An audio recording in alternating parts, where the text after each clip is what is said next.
This is a Salvia Divinorum 10x extract, trip report by Bernsey, posted to arrowwood.org on March 12, 2007.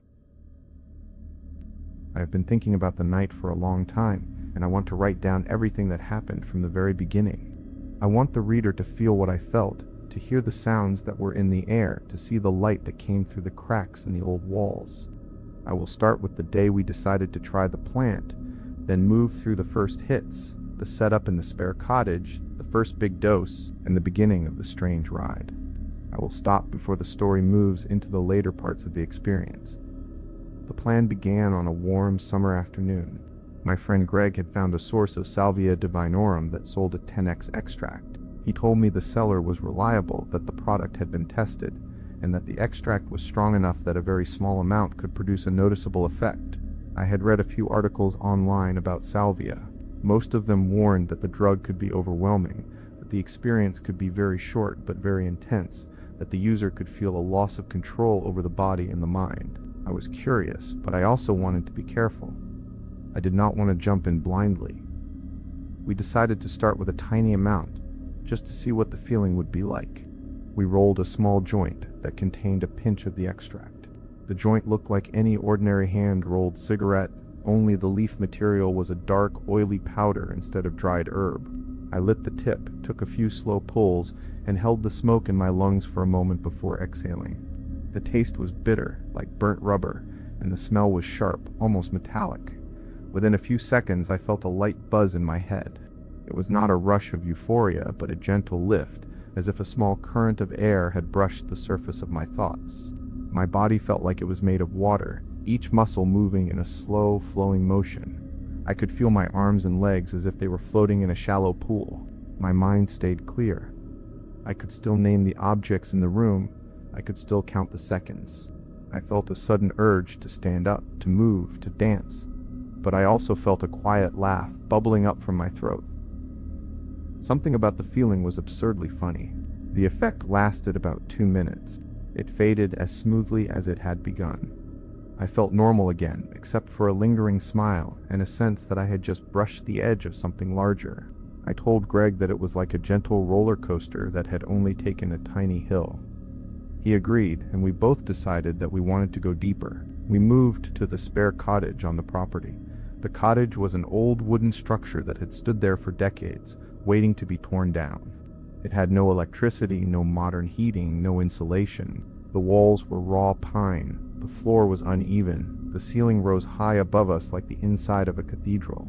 Sunlight streamed through gaps in the boards, creating shafts of light that cut through dust particles and made the air look like a river of gold. The sound of birds, the hum of insects, the occasional rustle of a squirrel in the trees outside were all amplified by the thin wooden walls. It felt as if nature itself had been invited inside.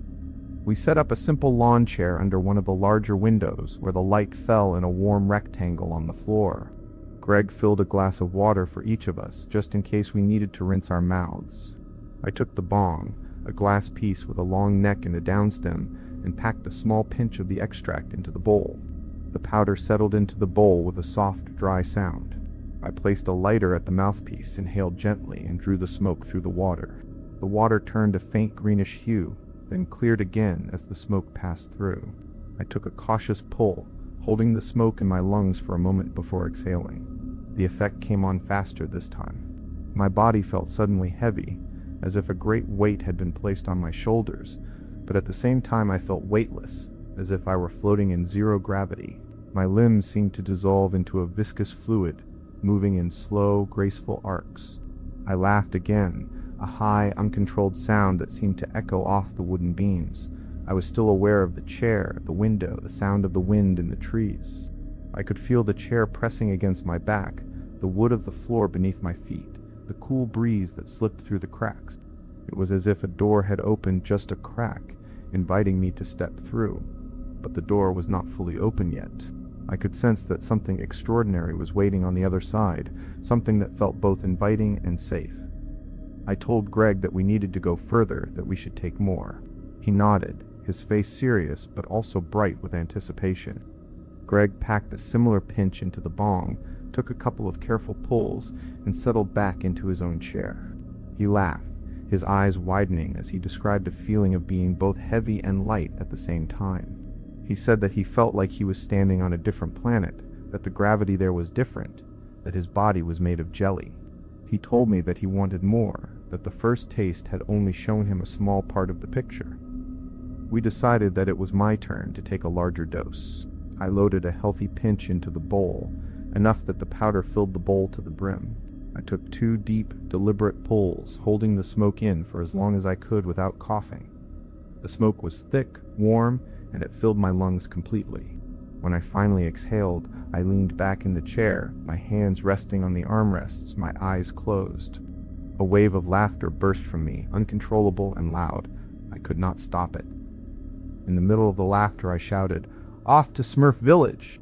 The words came out as a joke, but they felt like a proclamation.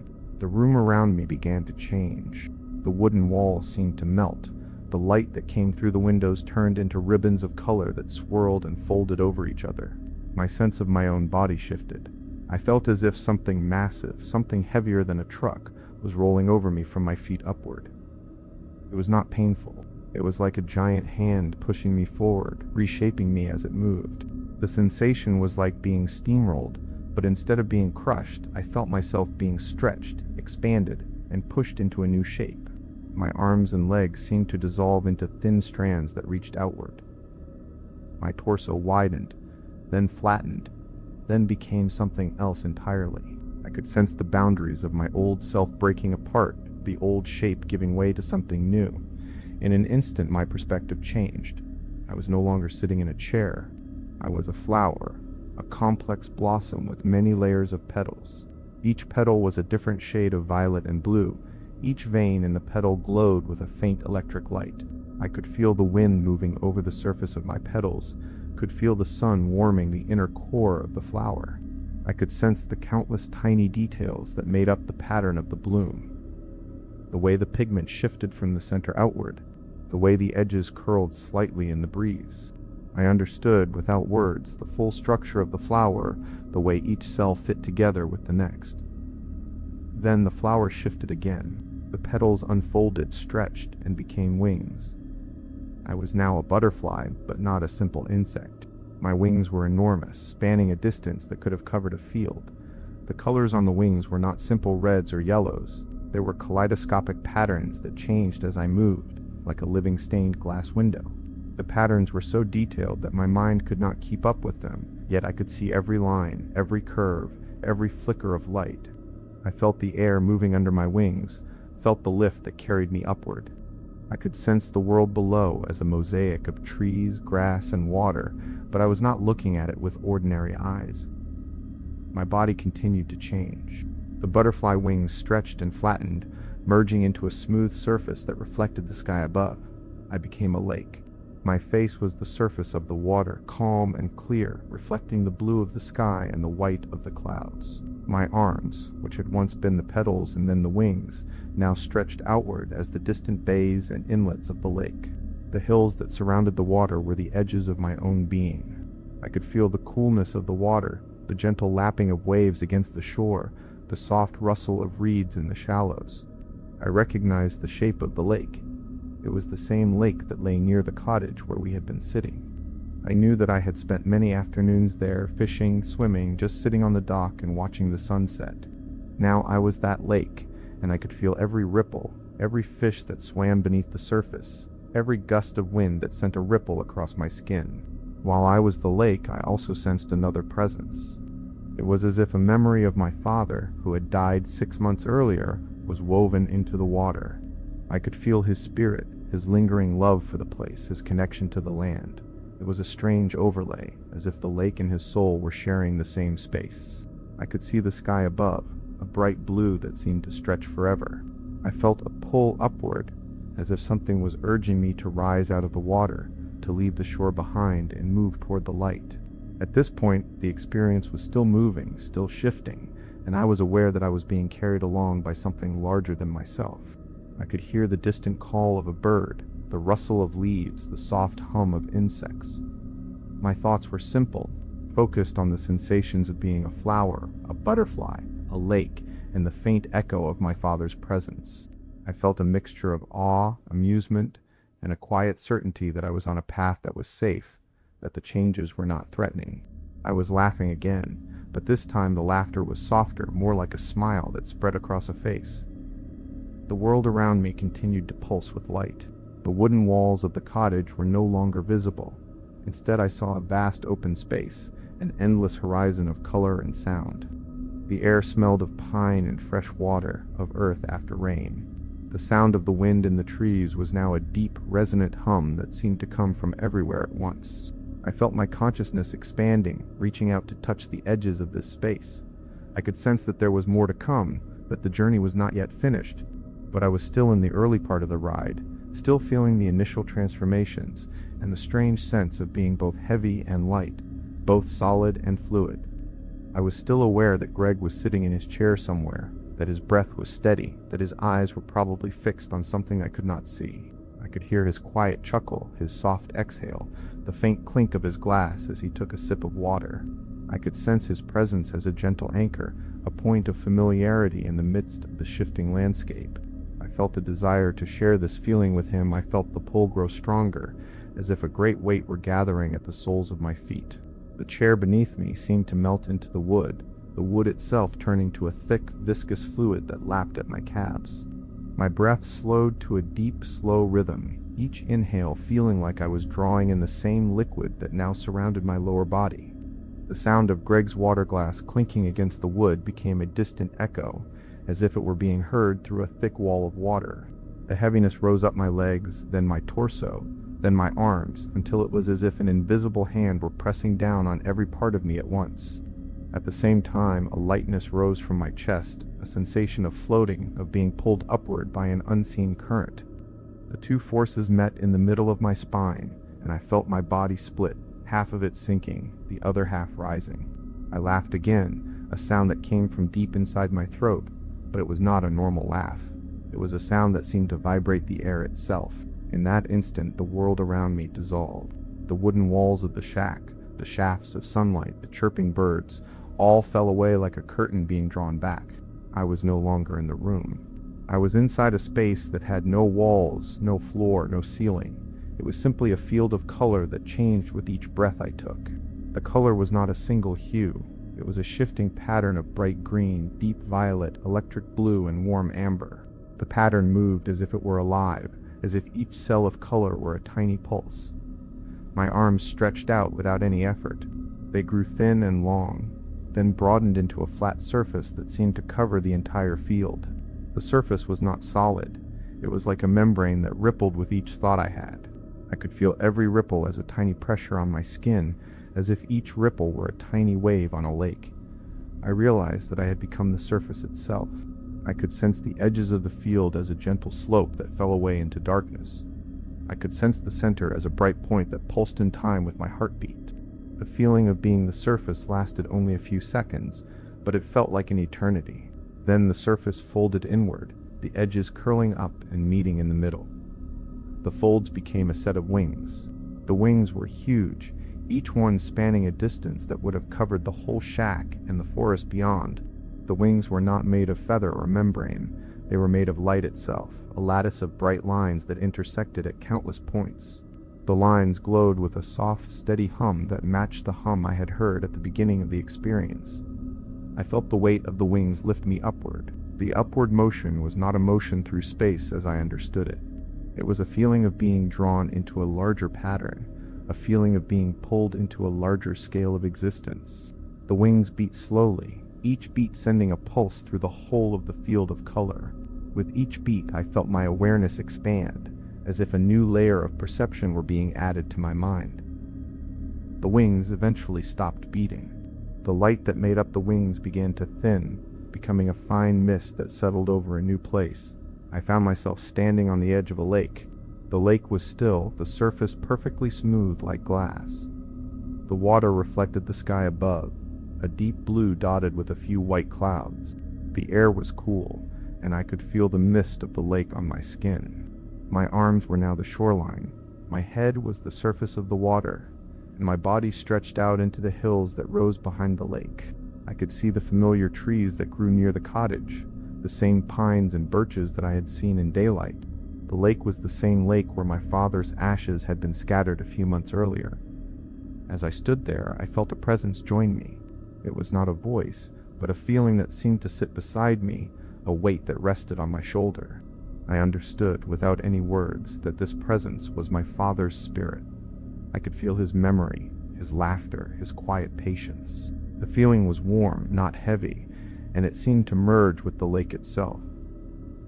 I was both the lake and my father's spirit at the same time. The two sensations did not clash. They blended like two streams joining a river.